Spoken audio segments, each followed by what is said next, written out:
চিংড়ি মাছ না জলের পোকা তা নিয়ে অনেক বিতর্ক আছে। তবে যদি জিজ্ঞাসা করেন চিংড়ির বিভিন্ন প্রকার পদের মধ্যে সবচেয়ে বিখ্যাত ও সুস্বাদু পদ কোনটি, তবে সকলেই বলবে চিংড়ির মালাইকারি। হ্যাঁ বন্ধুরা, ঠিক ধরেছেন, আজ আমি বানাচ্ছি গলদা চিংড়ির মালাইকারি। নমস্কার, আমি শ্যামলী আর আপনারা দেখছেন অঞ্জন শ্যামলীর রান্নাঘর। চলুন শুরু করি। নিয়েছি 5 পিস গলদা চিংড়ি, যার মোট ওজন 650 গ্রাম। চিংড়িগুলি এবার কেটে নেব। একটি কাঁচি নিয়েছি আর বড় পাগুলি কাঁচি দিয়ে কেটে নেব। চিংড়ির পেটের নিচে অনেক ছোট ছোট পা থাকে, এবার সেগুলি ভালোভাবে কেটে নেব। এবার কাটবো চোখ দুটি। মাথার উপরে যে শক্ত হুক থাকে সেটি কেটে নেব। আর কাটবো সুরগুলি। লেজের কাছে যে হুল মতো অংশটি থাকে সেটিও কাটবো। চিংড়ির মাথার উপরটা চিকন করে কাটবো। তার মধ্যে যে রেচন পদার্থ থলিটা থাকে সেটি বের করে নেব। সবশেষে চিংড়ি পিঠ বরাবর কাঁচের ফলা ঢুকিয়ে চিড়ে নিচ্ছি।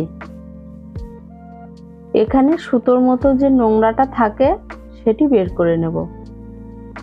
এভাবে আমি সব চিংড়ি কেটে ভালো করে ধুয়ে হাফ চামচ লবণ, হাফ চামচ হলুদ গুঁড়ো ও হাফ চামচ কাশ্মীরি লঙ্কার গুঁড়ো দিয়ে ভালো করে মাখবো। ম্যারিনেশনে রাখবো অন্তত 20 মিনিট।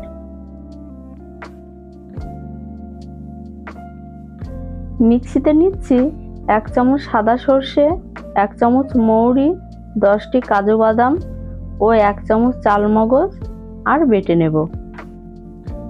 মিক্সিতে নিচ্ছি 2টি মাঝারি সাইজের পেঁয়াজ, এটিও বেটে নেব। মিক্সিতে বাটার জন্য নিচ্ছি 1 ইঞ্চি পরিমাণ আদা ও 6 থেকে 7টি রসুন কোয়া।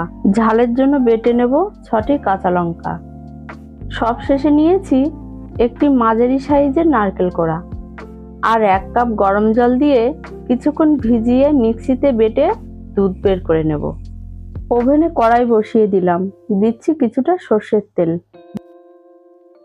তেল গরম হলে ম্যারিনেটেড চিংড়ি মাছগুলি একে একে দিয়ে দেব। চিংড়ি মাছগুলি কিন্তু বেশিক্ষণ ভাজবো না। এক পিঠ লালচে হলে অন্য পিঠ ঘুরিয়ে লালচে করে মোট 2 থেকে 3 মিনিটের মধ্যেই নামিয়ে নেব। চিংড়ি ভাজা বেশি হয়ে গেলে শক্ত হয়ে যাবে, তখন মালাইকারির স্বাদ ভালো আসবে না। আমার চিংড়ি মাছ ভাজা হয়ে গেছে, এবার তুলে নিচ্ছি। দেখুন বন্ধুরা, ভাজা চিংড়ি মাছগুলি কত সুন্দর লাগছে। সামান্য তেল অ্যাড করব আর একে একে দেব 2 টুকরো দারুচিনি, 4টি ছোট এলাচ, 4টি লবঙ্গ, 2টি তেজপাতা ও 2টি গোটা শুকনো লঙ্কা। গোটা মশলার সুগন্ধ বেরোলে যোগ করব বেটে রাখা পেঁয়াজ। পেঁয়াজ কিন্তু আমি 2 থেকে 3 মিনিট ভাজবো। আর ভাজা ভাজা হয়ে এলে দেব 2 চামচ আদা রসুন বাটা ও 1 চামচ লঙ্কা বাটা। কিছুক্ষণ কষাতে থাকবো। আদা রসুনের কাঁচা ভাব কাটলে দেব 1 চামচ জিরা গুঁড়ো, 1 চামচ ধনে গুঁড়ো, 1 চামচ লবণ, 1 চামচ হলুদ গুঁড়ো ও 1 চামচ কাশ্মীরি লঙ্কার গুঁড়ো। মশলা আরো কিছুক্ষণ কষাচ্ছি। মশলা তেল ছাড়া ছাড়া হলে দেব কাজু চালমগজের মিশ্রণটি। আরো 4-5 মিনিট ভাজছি। এখন মশলা তেল পুরোপুরি ছেড়ে দিয়েছে। এবার নারকেলের দুধ যোগ করব।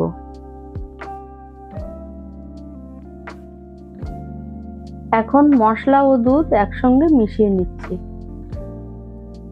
নারকেলের দুধের পাশাপাশি হাফ কাপ গরুর দুধ যোগ করছি। ঝোল ফুটতে আরম্ভ করলে দিচ্ছি 4টে গোটা কাঁচা লঙ্কা। ভেজে রাখা মাছগুলি একে একে যোগ করব। ঝোলের মধ্যে মাছগুলি একটু উল্টে পাল্টে দিচ্ছি। এবার ঢাকা দিয়ে রান্না করব 4 থেকে 5 মিনিট। 5 মিনিট পর ফিরে এলাম। ঝোল কিন্তু এখন অনেকখানি কমে গেছে আর কালারটা কিন্তু খুব সুন্দর এসেছে।